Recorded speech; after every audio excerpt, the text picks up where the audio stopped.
ISP classes में आप सब विद्यार्थियों का स्वागत है। तो हम सीख रहे थे लास्ट टाइम हमने सेक्शन डे के कुछ क्वेश्चन सॉल्व किए थे और एक अब हम लोग करेंगे जिसमें बनानी है हमें सकल तलपट। क्या बनानी है? सकल तलपट। तो सवाल कैसे आएगा उसका सकल तलपट का? इस तरीके से नाम होगा, यहाँ पे लिखा होगा तुम्हें भाई खातों के, पहले तो बोला होगा भाई सकल तलपट तैयार करें, सकल तलपट तैयार करें, इस तरीके से बोलेगा सकल तलपट तैयार करें। तो तुम्हें सकल तलपट बनानी है। देखो बनाना एकदम आसान होता है। कैसे बनाना? तुम्हें सवाल दिया गया होगा यहाँ पर, इस तरीके से क्वेश्चन होगा। पहले यहाँ क्वेश्चन लिख देता हूँ, फिर आप लोगों को बताता हूँ करना कैसे। यहाँ पे खातों के नाम हो गए, खातों के नाम,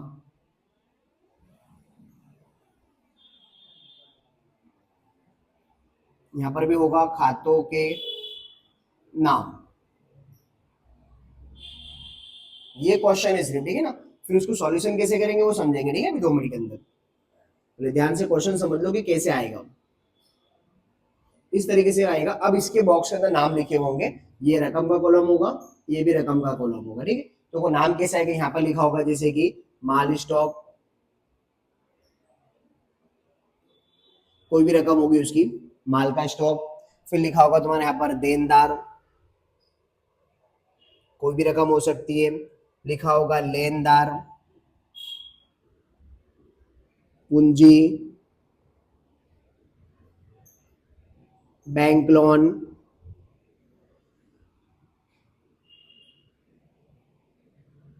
स्टेशनरी, खर्च, कोई भी नाम हो सकता है, ठीक है। फिर यहाँ पर दिया गया होगा बिक्री से हानि, बिक्री से हानि, खरीदी, बिक्री, आहरण, जमीन, मकान, यंत्र, ऐसे तुमको नाम दिए गए होंगे, ठीक है ना। इस तरीके से उनकी सबकी रकम भी होगी यहाँ पर। अब इसको लिखना है कैसे एग्जाम के अंदर, ठीक है। तो देखो बनाना कैसे, जो भी होगा ये ऐसा क्वेश्चन आएगा सेम तुम्हारे को रकम के साथ, उसको बनाते कैसे? देखो यहाँ पर तुम्हें बनाना है इस तरीके से बड़ा कॉलम, इस तरीके से बनाना है।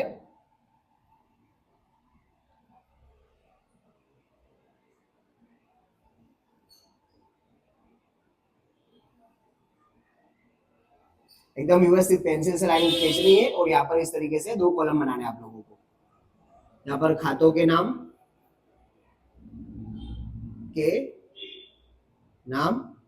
नंबर, ये आएगी उधार रकम और ये जमा रकम। इस तरीके से कॉलम बना लेना है। अब इसमें क्या करना है आप लोगों को, ये जितने भी नाम है सारे पहले क्या करने, नाम लिख देने। सारे के सारे नाम कैसे लिखने? सीधे सीधे नाम लिख देने। जैसे कि पहला नाम क्या है भाई, माल का स्टॉक, तो लिख देंगे भाई माल स्टॉक, माल स्टॉक। फिर दिया हुआ उसके बाद देनदार, जैसा जैसे वैसे वैसे लिख देना, ठीक है। उसके बाद लिखा हुआ है लेनदार, फिर लिखा हुआ है देनदार, फिर लिखा हुआ है पूंजी, फिर लिखा हुआ है बैंक लोन, फिर लिखा हुआ है स्टेशनरी खर्च। जैसे दिए सारे के सारे नाम कैसे करने हमारे को, लाइन वाइज लिखते चलने, ठीक है। फिर बिक्री से हानि, बिक्री से हानि, फिर लिखा हुआ है खरीदी, फिर लिखा हुआ है बिक्री, फिर अपने हमारे पास दिया हुआ है आहरण, फिर लिखा हुआ है जमीन, मकान और यंत्र। इस तरीके से दिया है और लास्ट में इसका कर देना है कुल। क्या बना देना? नीचे कुल बना देना, ठीक है। कुल योग इस तरीके से लिख देना। पहले नाम सारे के सारे लाइन वाइज नाम लिखना। अब क्या करना है कि इनमें से जो भी रकम है जो उधार वाले कॉलम में आती है वो उधार वाले कॉलम में लिखनी है, जो जमा वाले कॉलम में आती है उसकी रकम कहाँ पे लिखनी है? जमा कॉलम में। जैसे कि माल का स्टॉक की रकम कहाँ पर आती है? उधार वाले कॉलम में।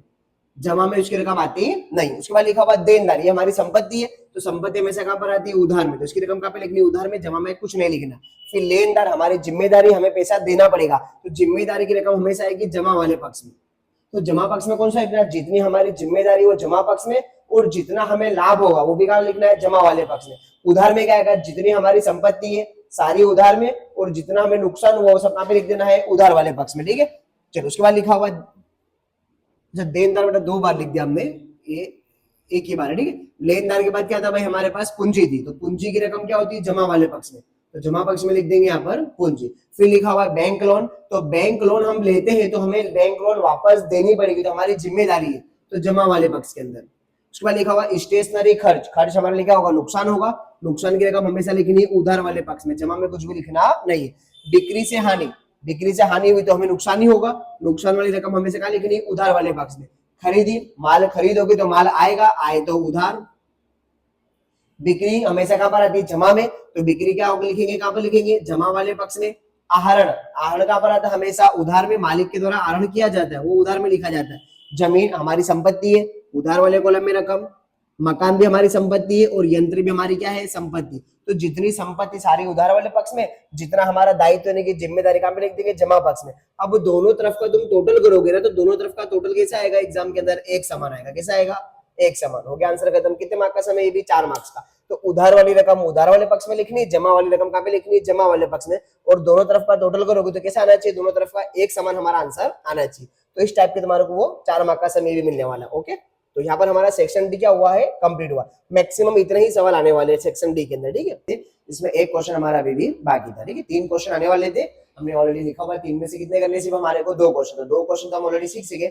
आज हम लोग सीखेंगे कि खरीद बही, कि खरीद बही बनाने के लिए 2 टाइप के क्वेश्चन आने वाले सेक्शन डी के अंदर, या तो खरीद बही या तो बिक्री बही। तो खरीद बही कर लो, वैसी सेम क्या बनने वाली है हमारी, सॉरी अभी हम लोग क्या करेंगे, खरीद बही, वैसी सेम क्या बनेगी हमारी, बिक्री बही। या तो खरीद बही करनी या तो बिक्री बही। ठीक है, तो मैं खरीद बही समझा रहा हूँ, ऐसी एग्जैक्ट क्या बनानी है हमारे को, बिक्री बही। 2 में से कोई एक ही सवाल आने वाला है, तो हम लोग ले सकते हैं कि भाई क्या बनानी है, भाई खरीद बही। किसी की भी खरीद बही बनाने के लिए बोलेगा कि खरीद बही। तो जैसे कि पहला सवाल हो सकता है कि हमने किसी व्यक्ति से माल खरीदा, तो फॉर एग्जाम्पल रुपए 30,000 का माल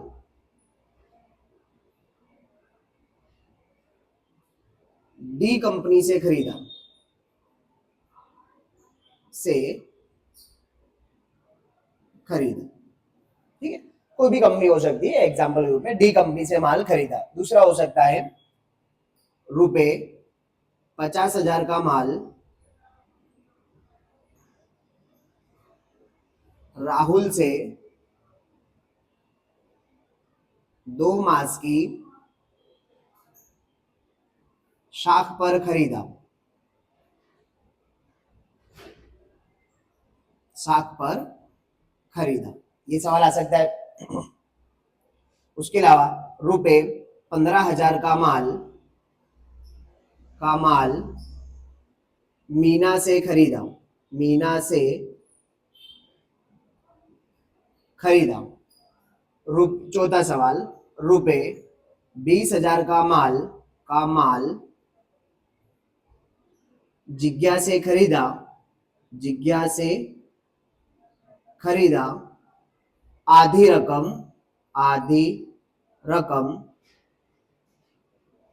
तुरंत चुका दी। मान लो इतने सवाल अगर हमारे पास आ जाए सेक्शन डी के लिए। ठीक है, तो कैसे तो पहले से पहचानना है कि कोई रोकड़ व्यवहार है, कोई संपत्ति के व्यवहार है। तो देखो सबसे पहले पढ़ते हैं कि हमने किसके पास से माल खरीदा, डी कंपनी के पास से माल खरीदा, उसको अभी तक पैसा दिया नहीं है, तो इस व्यवहार की एंट्री करनी पड़ेगी। 50,000 का माल राहुल के पास से, साख मतलब क्या होता है, उधार, इसका भी हमें लेखा करना पड़ेगा। 15,000 का माल मीना से खरीदा, कहीं पर भी रोकड़ पैसा देने की बात हुई है नहीं, तो इसका भी लेखा करना पड़ेगा। 20,000 का माल जिज्ञा से खरीदा, आधी रकम तुरंत चुका दी। कितनी रकम चुकाई, लेकिन आधी, तो आधी अभी भी बाकी है, बाकी को तो कौन सा व्यवहार बनेगा, ये भी उधार व्यवहार। तो ये सभी की लेखा हमें करना पड़ेगा। तो इसके लिए क्या बनानी पड़ेगी हमें, खरीद बही। तो बना लेते इधर साइड में खरीद बही किसे बनती है, तो ध्यान से समझ लो। ठीक है, किस तरीके से एंट्री करनी है। तो पहले तो हमें इस तरीके से खाता बना लेना है अच्छे से।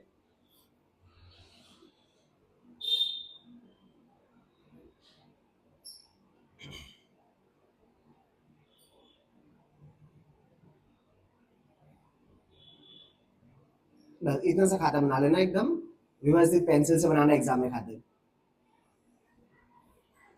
यहाँ पर कुल आ जाएगा, तारीख। अब तुम यहाँ पर क्या क्या क्या ले, जब हम माल खरीदते हैं तो हमें किसी को पैसा देना होता है, तो हम पैसा किसको देते हैं, व्यापारी को। अगर मान लो कि हम बना रहे बिक्री बही, तो हमें पैसा किसी से लेना होगा, तो हम लिखेंगे ग्राहक का नाम। किसका नाम? ग्राहक का। अभी हमें पैसा देना है तो हम किसको पैसा देंगे? व्यापारी को। क्या लिखेंगे? व्यापारी का नाम। व्यापारी का नाम। अब माल हमारे पास आएगा तो यहाँ पर एक कॉलम और बनेगा आवक बिल नंबर का। किसका बनेगा? आवक बिल नंबर। आवक बिल नंबर। और यहाँ पर खाता पृष्ठ और यहाँ पर रकम। इस तरीके से रकम लिखेंगे। ठीक है, अब वन बाय वन करके सवाल पढ़ते हैं। 30,000 का माल डी कंपनी से खरीदा। किससे खरीदा हमने? डी कंपनी से। तो यहाँ पे नाम पहला किसका आएगा भाई? तो यहाँ लिखेंगे भाई डी कंपनी खाते। डी कंपनी खाते। कितने का माल खरीदा हमने उसके पास से? 30,000 का। बाकी सब में कर देंगे डैश। यहाँ लिख देंगे कितने रुपए? 30,000 रुपए। फिर लिखा हो 50,000 का माल राहुल से 2 मार्च के साख पर खरीदा। साख यानी कि क्या होता है? उधारी होता है। यहाँ लिखेंगे तारीख नंबर 2। खरीदा फिर से तो किससे खरीदा भाई? राहुल से। यहाँ लिखेंगे राहुल खाते। कितने का माल खरीदा हमने राहुल से? तो भाई 50,000 रुपए। यहाँ लिख देंगे कितने रुपए? 50,000 रुपए। ऐसे में उधार माल खरीदा है। फिर सेम देखो 15,000 का माल मीना से खरीदा। यहाँ पर भी हमने क्या करा? पर माल खरीदा, पैसा दिया नहीं है। तो तारीख 3 यहाँ पे लिखेंगे भाई मीना खाते। इसको पैसा देना पड़ेगा ना, तो मीना खाते। कितने का माल खरीदा हमने भाई? 15,000 रुपए का। तो मीना में कितने लिख देंगे? यहाँ पर 15,000 रुपए। फिर लिखा 20,000 का माल जिज्ञा से खरीदा। आधी रकम तुरंत चुका दी। कितनी चुकाई है? आधी। तो यहाँ आधी रकम नहीं लिखनी, रकम तो पूरी ही लिखनी है, लेकिन ये समझ जाना है कि आधी रकम चुकाई है तो ये उधार व्यवहार हुआ, रोकड़ व्यवहार हुआ नहीं। आधा दिया, आधा भी देना बाकी। तो रकम लिख देंगे यहाँ पर 20,000 रुपए। किसको देना पड़ेगा हमें? जिज्ञा को। यहाँ लिख देंगे भाई जिज्ञा खाते। जिज्ञा खाते। कर देंगे कुल इसका 50 प्लस 30 80, 80 प्लस 20 करेंगे तो 1 लाख, 1 लाख 15 करेंगे तो 1 लाख और 15,000 रुपए। ये आ गया हमारा कुल। यहाँ पे क्या कहते हैं? डबल लाइन से इस तरीके से खाता बंद कर देना। तो यहाँ पर हमारा सेक्शन डी क्या हुआ है? कंप्लीट हुआ। कोई भी 3 क्वेश्चन आएंगे, उनमें से करने कितने? सिर्फ हमें 2 क्वेश्चन। इसको अच्छे से कर लेना। खरीद भाई साधारण वाली ही आएगी या तो बिक्री भाई, 2 में से कोई एक ही आएगा। तो इसको अच्छे से करो। यही अच्छे से कर लिया तो उसका ही सेम अपोजिट बनाना है। सिर्फ बस यहाँ पे लिखने का नाम बदलेगा। यहाँ पर क्या लिख रहे हैं हम? व्यापारी। तो वहां पे क्या लिखना पड़ेगा? ग्राहक। बाकी लिखने का तरीका, करने का तरीका एग्जैक्ट कैसा होगा? सेम ही होगा। ठीक है, तो अब हम लोग करेंगे सेक्शन बी। तो लिखते हैं, लिख लेना सब लोग अच्छे से और इसको अच्छे से याद कर लेना। Section B. ठीक है, प्रत्येक प्रश्न कितने मार्क्स का? 1 मार्क्स का। कुल से प्रश्न कितने आएंगे? 5। तो हमें कितने मार्क्स मिलने वाले? यहाँ पर 5 मार्क्स मिलने वाले। जैसे कि पहला सवाल के खतौनी अर्थात क्या? खतौनी अर्थात क्या? दूसरा सवाल आ सकता है कि रोज नामचा अर्थात क्या? रोज नामचा अर्थात क्या? ठीक है, तो अच्छे से प्रश्न लिख लेना सभी लोग। उसके बाद आ सकता है राजस्व आय अर्थात क्या? राजस्व, राजस्व आय अर्थात क्या? उसके बाद आ सकता है 2 खानों वाली,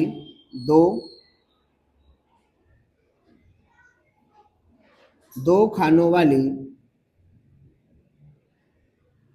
रोकड़ बही कितने प्रकार की, कितने प्रकार की होती है? 2 खाने वाली, जैसे कि रोकड़ बट्टा, बैंक बट्टा और रोकड़ और बैंक, तो कितने प्रकार की हो सकती है? ठीक है, चलो उसके बाद 5वां सवाल आ सकता है तुम्हारा कि दुई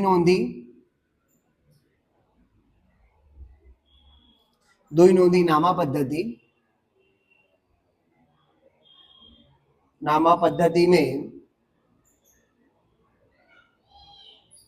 हिसाब तैयार करने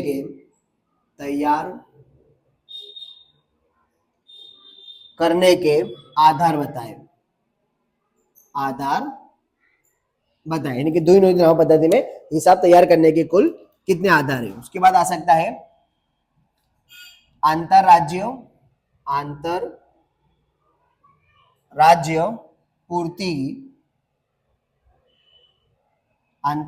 पूर्ति के व्यवहार का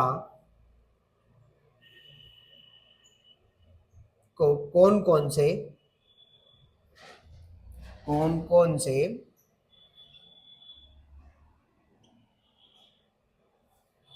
वसेक मतलब जीएसटी, वसेक मतलब GST, वसेक लागू पड़ते हैं,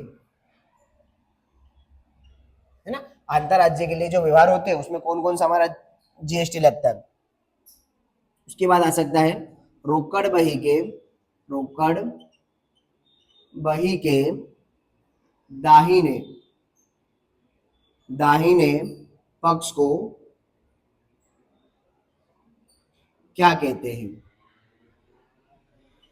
है ना। दाहिने पक्ष को क्या कहते हैं और बाएं पक्ष को क्या कहते हैं, एक में पैसा आता है एक में पैसा जाता है, इस तरह के सवाल था ना जब तुमने करवाया था। चलिए उसके बाद हम लोग लिख सकते हैं कि 8वां सवाल, व्यापारी बट्टा, व्यापारी बट्टा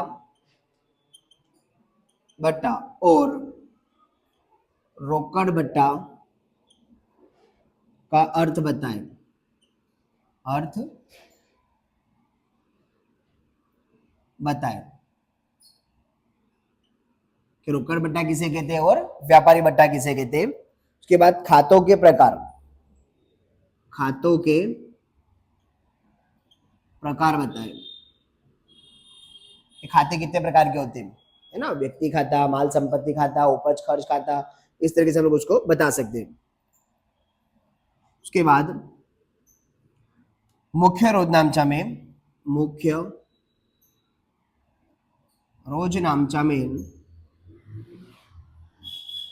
कौन कौन से व्यवहार का लेखा किया जाता है। ये होगी हमारी सेक्शन बी की थ्योरी, है ना। इनमें से ही कोई आपको थ्योरी आने वाली, कोई 5 मार्क्स की, ठीक है ना। तो 1-1 मार्क की सब थ्योरी है और सब इजी सी थ्योरी है, तो सबको अच्छे से लर्न कर लेना और जो समझना पड़े वो हमें पूछ सकते हो, ठीक है आप। तो यहाँ पर हमारा सेक्शन बी क्या हुआ है, कंप्लीट हुआ। सेक्शन सी आपको करवा दिया, डी करवा दिया और अभी हमारा क्या हो गया, बी हो गया। बचा क्या हमारे पास सेक्शन ई।